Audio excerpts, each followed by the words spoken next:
Warning: this video will go over spoilers from the Super Mario Bros. Movie by Illumination.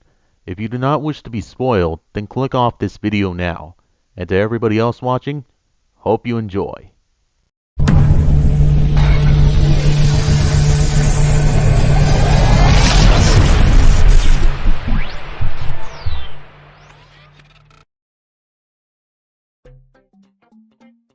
Hello one, hello all. I'm here to talk a bit more about the Super Mario Bros. Movie. I think we all know the deal by now. The movie comes out, audiences go to see it in droves, and it eventually makes $1 billion worldwide. So financially, it is one of the biggest successes we have seen in recent times. So what's the purpose of this video?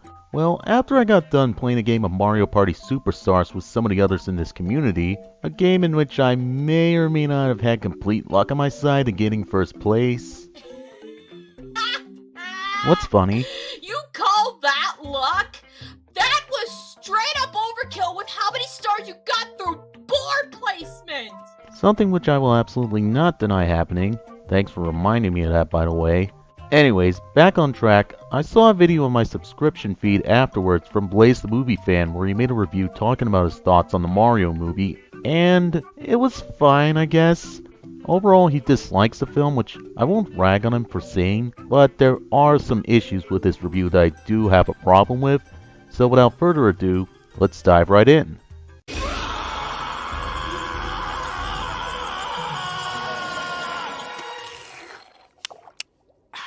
So anyway, let's talk about the characters. First, gonna talk about the character Mario, played by Chris Pratt. Now he's basically a loser which no one in the movie believes in. He's just a miserable fucking loser who never does anything valuable with his life. And honestly, I'm gonna have to agree with the characters of the movie that think he's an absolute fucking loser. Because he is. Now look, I don't mind a character being a loser if they manage to prove themselves as the movie progresses. But no, even when Mario's at the Mushroom Kingdom, he's still a fucking loser who doesn't know what the hell he's doing. Alright, so let's tackle this point in two parts here. Mario being a loser before arriving at the Mushroom Kingdom, and Mario being a loser when he's in the Mushroom Kingdom.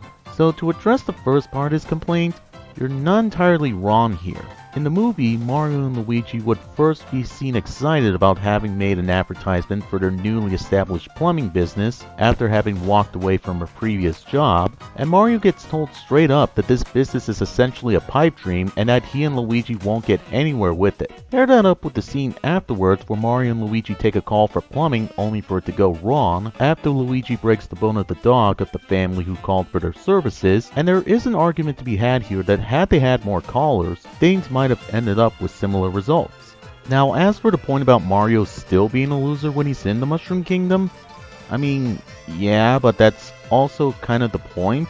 Seeing how Mario got sucked into the Mushroom Kingdom to begin with, it would make sense since this is a world foreign to what he's used to living in. That's why we get scenes like getting to Peach's castle where he's still not used to traveling through pipes, or the training montage where he has to navigate through a circular obstacle course in order to reach the flag at the end only to fail every single time. Which, if I can touch on that for a bit, every time he fails that course, he gets more and more used to the layout and what kind of traps and obstacles will await for him during it.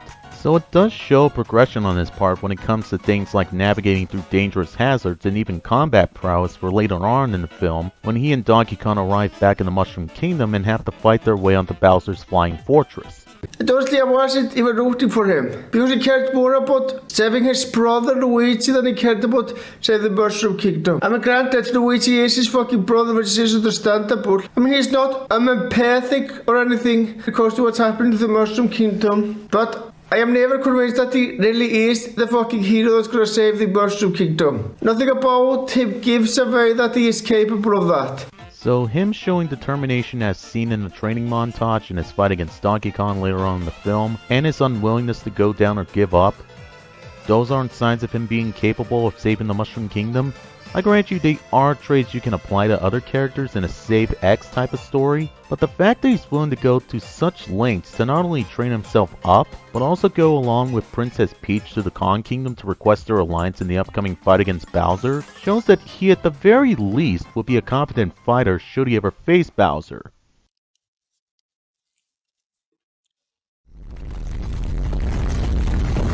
Now then, the third and final character of the movie that I'm going to talk about is Bowser, played by Jack Black. Now Bowser in this movie is just a generic bad guy, that's it. Well, actually, the movie tried way too hard to make him into really the bad guy. But it didn't make it feel like he was more of a villain. He's more of a tryhard than anything. And yeah, what he is planning on doing with the Mushroom Kingdom is horrifying, I won't dispute that. But it was still hard to take him seriously as he was too much of a tryhard. Okay, what makes Bowser a tryhard then?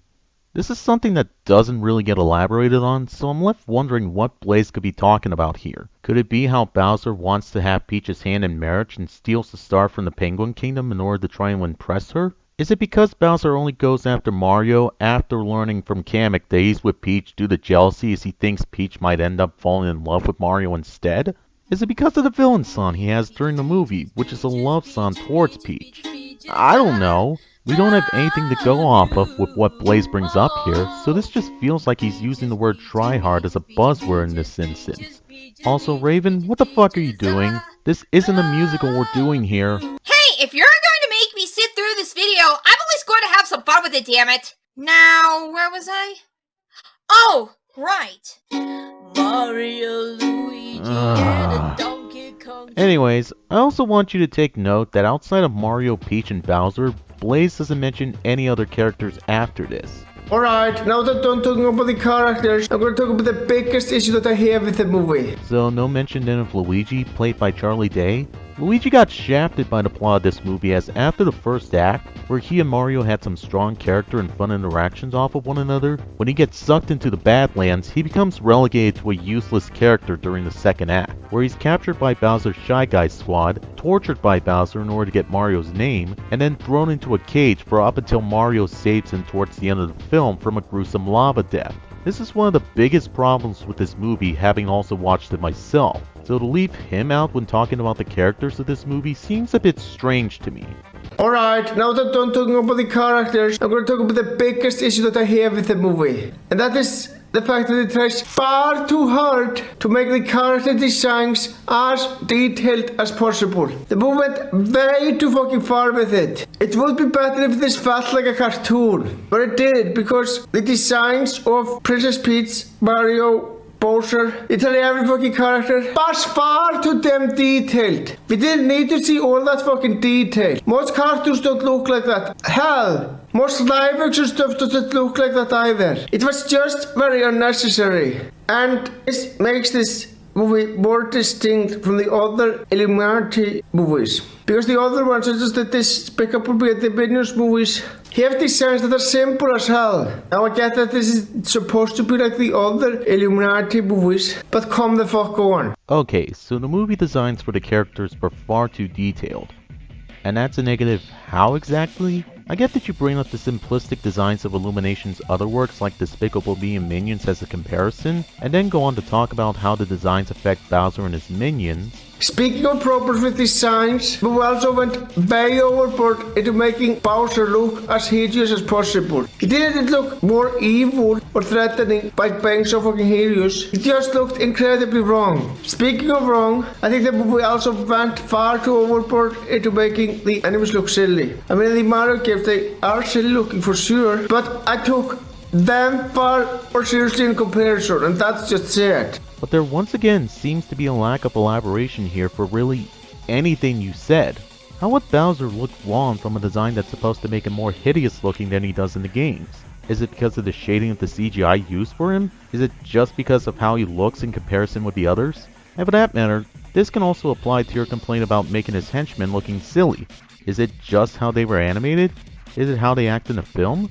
Once again, we have no frame of reference for this, so all I can do is make guesses as to what the problem is. I know you mentioned in our Discord DMs that the reason for this lack of elaboration comes from the fact that this is supposed to be a spoiler-free movie review, and while I could give you a pass on that for the Bowser segment, when talking about the CGI, there's not really anything to spoiler there, because it's something we stare at every day, from the trailers to the poster to the movie to even the DVD box cover art. So it's not as though you have to restrict yourself from talking about it. If the animation looks too over-detailed for you, give us some examples or reasons why it looks over-detailed. So after this point, there really isn't much to cover with Blaze's review. So I'll just cap off by saying that this song is going to get grating after a while. I'm done, Raven, so you might want to finish up quick before this video goes to black. Are you kidding? I could do this for another 10 hours. Peaches, peaches, peaches, peaches, peaches, peaches, peaches, peaches, peaches, peaches.